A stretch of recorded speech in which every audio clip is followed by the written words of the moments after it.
Welcome, my friends, to the showdown between the High Elves, who shall be led by Tyrion. And today, guys, we're going to be facing off against the Dark Elves, who shall be led by a super edgy Dreadlord. So certainly going to be quite a bit of fun. So as far as the build goes, it's going to be relatively mixed. So you can see here in the front line, it's going to be 3 Spearmen, of course, the anchor of the High Elf forces, 51 melee defense, charge defense. They do a pretty good job enduring most beatings. Yes, things like Sisters of Slaughter and elite Dark Elf troops can take them apart pretty quick, but, for the cost, I think they do hold relatively well. So on top of that, we have 2 groups of white lines. I actually do like white lines quite a bit. They have pretty good general stats, right? 38, 36, 34. So if they're fighting infantry, they can do okay. If they have to fight Cold War Knights, they can do okay. And yeah, they do also have some ingrained missile resist. So if you take a look here, these bad boys do have 30% missile resist. So again, shades and dark shards and other tools like that, I think they have some pretty, cool applications. Plus, if your entire front line is spearmen, you're not really going to be winning too many engagements there. Granted, I mean, yeah, you can cut these guys, go spearmen, get more cav units, but I kind of like to use a couple white lines in most of my builds. I think they're a nice anchor piece, and they can do well against Witch Elves. They can do okay against Sisters of Slaughter. They beat down, Dread Spears, as well as Bleak Swords and Black Ark Corsairs. Definitely going to be doing okay, hopefully. On top of that, we have Big Papa Tyrion here in the back, and Tyrion's, I don't know if he's the most competitive pick in this matchup, but he's really fun to use. Sun Fang is super awesome. He's an absolute beast of a duelist, and I can't tell you how many games I've seen won by this frickin' ability. The Heart of Averlorn, so if he drops below a certain threshold, and also, guys, I don't have a healer. Here I do, of course, have the Mage of Light, so I've run his Time Warp and Nets to try and get those ideal engagements, but if I don't have a healer, he's not going to be at his healing cap when he gets low, and he has the potential to heal up to full health, which is just disgusting considering how hard it is to kill him. He has 72 melee defense, he has feint and riposte, stand your ground, very, very tanky character. On top of that, we have a couple archers. We have Lothar Seaguard here in the back, going to be focusing down, Witch Elves, Shades, things like that. And I don't know if he has any Witch Elves. I think he has like one group lurking somewhere in the back. Yeah, it looks like Witch Elves here, and that is pretty much it. So no Sisters of Singing Doom. He does also have a couple Cold One Knights. So yeah, some decent targets for these guys. And what's cool about the Lothar Seaguard is Dark Elves often have Dark Riders, they have Cold One Knights. You don't really have to worry about protecting them from those type of units, so the Lothar Seaguard can basically just kind of endure that and, get that firepower out. We have 2 groups of Reavers to either support our backline, make sure the Dark Elves don't get in too easily, or to pressure the Dark Elf backline, get on the Bolt Throwers and Shades and things like that. So we have 2 of those. We do also have Dragon Princes and 2 Eagle Claw Bolt Throwers to focus down big targets, or do the Spray Fire mode to shoot down some of the infantry. That's pretty much it for my opponent's force. Definitely quite solid as well. He does have Black Ark Corsairs and Bleak Swords across the entire front line, a Death Hag on foot, and he does also have a Dreadlord on foot. So certainly been seeing a lot more Footlords since the most recent DLC, which did buff them and nerf the cost they usually come with. So he's got Death Hag, he does have a Dreadlord with a sword and shield, and in the back he does have a Sorceress with Shadows, who does have Enfeebling Foe, Malcost, and Pendulum, pretty much the standard kit for most of the Shadow Magic. He's got 2 groups of Shades. I think they're just going to be regular. Witch Elves here in the back to rampage my cav. 2 groups of Cold One Knights, a Bolt Thrower of his own, and he does also have the Helabroni, the chillest of all spears in the realm. Definitely down to party, drink some brews, have fun, and yeah, that's pretty much it, guys. So let's get the show on the road and have some fun. So the Bolt Thrower is going to be opening up, going after the Cold One Knights initially, and they're a pretty good target. They're large, and the single entity shot coming in from the Eagle Claw Bolt Thrower should do some okay damage. So considering here, we're going to be going in the front because these guys kind of were running away from the Bolt Throwers and kind of curving out a little bit. So I was like, all right, let's get some Dragon Prince charges here in the front line. So here comes the first of the Dragon Prince charges. And, them bracing doesn't really matter. They don't have charge defense, but nonetheless, nice little brace there. And yeah, a lot of damage coming in, down to about 60%. So I was like, man, I wish I had brought more Dragon Princes. Those guys just doing work. However, I have to get out really quick because the Witch Elves are nearby. Shades are just unloading a massive torrent of AP fire. But when the Shades do appear, I get my Lothar Seaguard, I start shooting into these guys, and that's a pretty cost-effective trade. Really nice Pendulum from my opponent, able to hit those Lothar Seaguard. And in the back line, Harpies were actually about to jump on my unprotected piece here. So I basically just use an Amachok, I pin them down, I get the Reavers in position, and from here we should be okay. So in the back, Cold One Knights tried to surge in there as well, and some of the Reavers were able to kind of pick those guys off, and you can see Spearmen, as well as my other Reavers, are going to be swooping in, getting some really good value against those guys. So far, so good. Granted, the frontline fight is going to be pretty messy. You can see on the flank, we do have the Lothar Seaguard shooting in against his Shades. Again, a very solid situation, but he's got a pretty mean pocket of troops. You can see the Bleak Swords are fighting with Witch Elves. They'll win that frontline engagement over here. The White Lines are doing okay. I've gotten a couple kills, but they're in a hard fight. They're fighting a Death Hag, a Dreadlord. They're also going to be taking cav charges. So basically, considering there's 4 or 5 times their gold here, they're going to get run over. So let's take a big old look at the overhead here. The Shades are getting some really good fire here against the Dragon Princes, so solid shade play from my opponent, but we are getting these guys somewhat low, just using the very tattered Dragon Princes as kind of a backline sweeper. I have 2 big units I have to protect. I have to make sure the Bolt Throwers don't get caught off because I invested quite a bit. So again, the Dragon Princes and the Reavers really need to make sure the goodies don't get into my back line. So here you can see the center has broken. The white lines did their best fighting that, but yeah, just being overwhelmed by Death Hag with its bonus versus infantry and a Dreadlord with their different buffs. I need to kind of stop these guys because now they're surging in. They could get huge value on my bolt throwers and different things like that. So I will be pulling in my Reavers and whatever other, supporting troops I can to try and pick those guys off. Tyrion's going to be fighting in the front line, trying to win this fight. So Tyrion has come in. We did get a Sunfang a moment ago, and Tyrion is going to be fighting shoulder to shoulder with his white lions and his spearmen, and he should be able to win this fight. But at this point, I pull him back. I figure, hey, I need him back here. I need to snipe characters. Yeah, and that's something I haven't done so far. It's a little bit of a mistake. I probably should have been trying to snipe characters. You can see I'm actually ahead on the bounce a little bit here, but I mean, Tyrion, I think you always have to be focusing on going after isolated characters like the sorcerers, for example. I should have just been beelining for her the entire game here. So here in the back line, you can see the fight is underway. It looks like there's going to be some foul witchcraft going down. Yeah, it looks like a net of Amachok. So I was pinning those guys in place, trying to make sure that I think I wanted to make sure that Tyrion would be able to get in there and get that charge and he wouldn't be able to hide. Oh, I was actually making sure he couldn't focus down or move onto the bolt thrower. I think that's what I was doing. I can't quite remember my line of thinking. Here in the back, some of the Reavers were able to juke out the Cold Moon Knights, and they do get onto the Shades, which is a pretty nice little pick here. And now there's a pretty good kind of course of action. I go into these Shades, and up here, the Reaper Bolt Thrower is actually a little bit exposed. So I might potentially be able to get that, but the Cold Moon Knights looks like they're going to get that really good counter charge.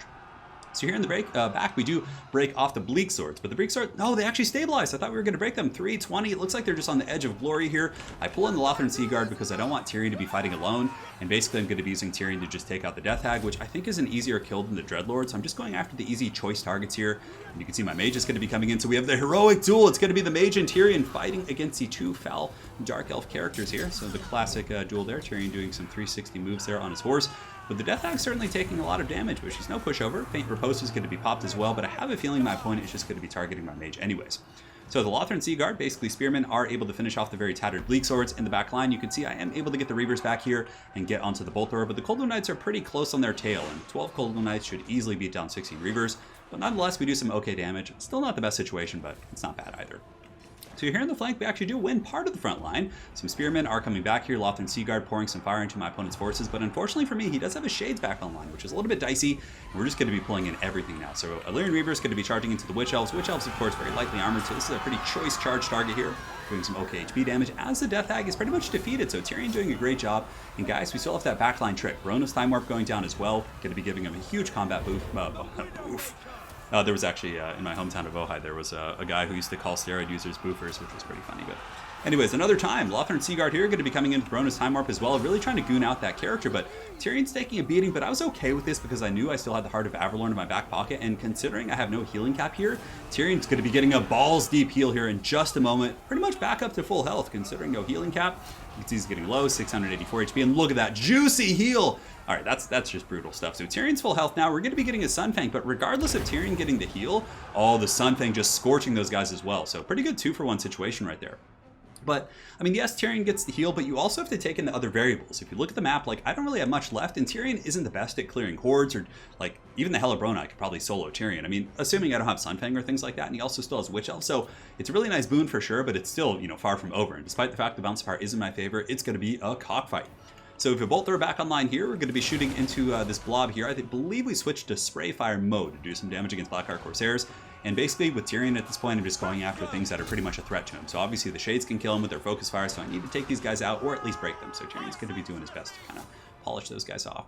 I have some Spearmen here. Lothern Sea Guard are getting chased off, and really nice play from my opponent. He is able to get the Witch Elves and chase off my Mage, so the Mage is going to be running off the battlefield. Granted, nets of Amachok and those other spells wouldn't be super useful here anyways, but I mean, I guess for isolating. So Tyrion's going to be coming in, trying to get a gooning attack here on the Dreadlord, so he's going to be charging through the Corsairs, but he doesn't have the best match, so he gets pinned down, Enfeebling Foe cast my opponent with a really nice Cold One Night charge right there, making sure Tyrion can't get into the cookie jar. So really well played by my opponent. Some awesome plays so far. Here in the back, you can see the Reavers are able to come back from route because he did commit the Hellebroni to the main fight up here, so I do get that pick in the back.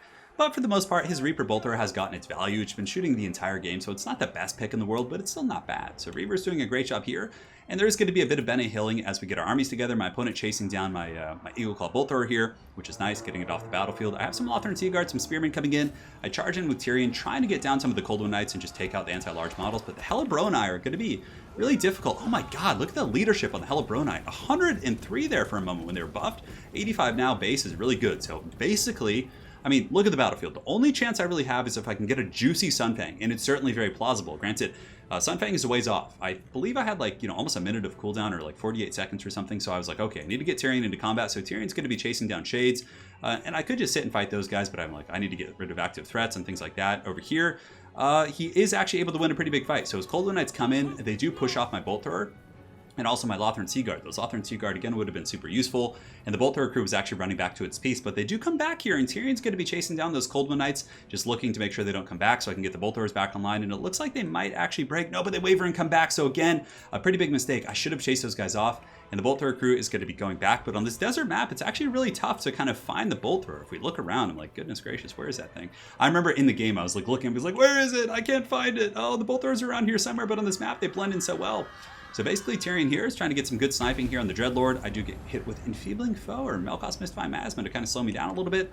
On the far side, we have some Spears chasing down Shades. So just an absolute, just mad battle here. The Spearmen can't quite catch the Shades. I think they're a little bit faster, 42 speed against 33. So we're trying our best, but he does have some Bleak Swords heading me off. So just such a tense situation. Tyrion also gets rampaged over here. So I came in for a strike, and I was like, okay, if I get rampaged, it's not the worst thing in the world. I do have Sunfang coming up, so potentially I can blob them up on me and get the Sunfang. But I can't cast Sunfang if I'm Rampage. So again, a little bit of a dual-sided blade here. I wish I could see the cooldowns of the abilities, because I'm pretty sure at this very moment I had like a couple seconds until Sunfang was ready. Like it was like 10 or 15 seconds at this point. So trying my best to remember, but I think it was like, 10 or 15 seconds. Anyways, over here, the Shades are fighting Spears, and this is pretty important as well, because even, 10 Shades with their AP damage could be really good against Tyrion. And you can see the bounce power does actually ebb in my opponent's favor once again, as the Spearmen here are going to be getting pushed off by the Shades and the Bleak Swords. We do shatter the Shades though, so that's pretty nice. The Spearmen definitely with some good kind of fourth quarter action. Tyrion in the meantime going to be pulling back, charging back in here, and I think some of my Spears come back in a second. No, it looks like the Spears are offline here. But back in the main fight, guys, this is it. So I now had Sunfang, but the problem is I got Rampage, so I couldn't Sunfang here, and I was like, oh god, please come off Rampage, because a single Sunfang cast correctly would probably kill the Hellebroni, it would kill the Witch Elves, and then Tyrion, even in his very beat up state, might have a chance against, well, not anymore, but where he was a moment ago, would have a chance against the Dreadlord and the Sorceress. But alas, my opponent did a really good job there, just making sure to have the Witch Elves in position. And that was a super fun game. I mean, arguably, I got very lucky with Tyrion. It shouldn't have been that close. I got pretty lucky with Tyrion getting that huge proc, but I mean, I guess it's something you pay for, and I don't know, it seems like it goes off most of the time. As long as he doesn't get bursted down, like in a huge burst of damage, it'll go off, but man, it's crazy. If you don't have a healer and you're not near your healing cap, the value you get from that is quite ludicrous. And I thought I might have a chance of coming back with a Sunfang, but then I saw the Hellebroni and some of those other tools, and I was like, that's going to be really tough to take those guys out for sure. But yeah, Tyrion was fun. As far as the build goes, I think it was pretty good. I would probably cut, I don't know, I like the White Lions. They did okay for me. Granted, he had the Death Hag and a melee Dreadlord, so that really kind of was super good against my White Lions.